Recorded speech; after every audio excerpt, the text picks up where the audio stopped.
بسم الله الرحمن الرحيم. magacayga waa Dr. Maxamed Cabdulqaadir Khaliif. waxaan ahay xubin ka tirsan Somali Optometry Association. ciid mubaarak dhammaan shacabka Soomaaliyeed. fursadan waxaan uga faa'iideysanaynaa inaan shacabka Soomaaliyeed ka wacyi gelino xilliyada ciidaha iyo dhaawacyada indhaha la xiriira oo xilliyada ciidahu ay aad u badan yihiin. waxa aad noogu soo batay qoryaha ama bistooladaha ay ku jirto kuulaha.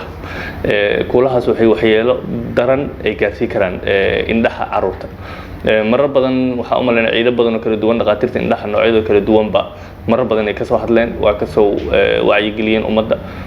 waxaan u maleysaa weli in lagu sidii isi ka daranba loo keenayo kuulahaas oo qoryaha wato oo bistooladaha wato oo keeni kara halis xitaa indha la'aan u keeni kara carruurta qaarkood. carruurtu waa iska ilmo waayo waa iska daayar yihiin way isaga cayaarayaan ma yaqaanaan halista ka soo gaari karto indhahooda waxaan ma yaqaanaan. taas marka bedelkeeda waxay keentaa in dhaawacyo culus ay xilliyada ciidaha lagu guda jiro ay ilmaha ay ka soo gaaraan indhaha gaar ahaan. marka waalidka Soomaaliyeed anagoo fursadan ka faa'iideysanayno waxaan rabnaa inaan ka wacyi gelino in ay taxaddar badan ka muujiyaan xilliga ciidaha carruurtooda iyo waxa ay ku cayaarayaan. haddaad u awoodi karto qori sida ka dhacayo flash ama cod yeerinayo kale iyo waa iska okay, laakiin qoryahan iyo bistooladahan ay ku jiraan kuulashu waxay halis daran gaar ahaan indhoolanimo heer ay ku keeni karaan carruurta kale.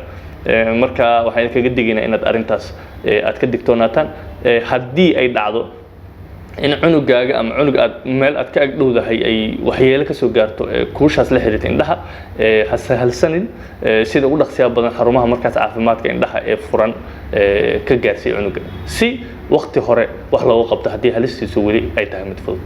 waa mahadsantiin.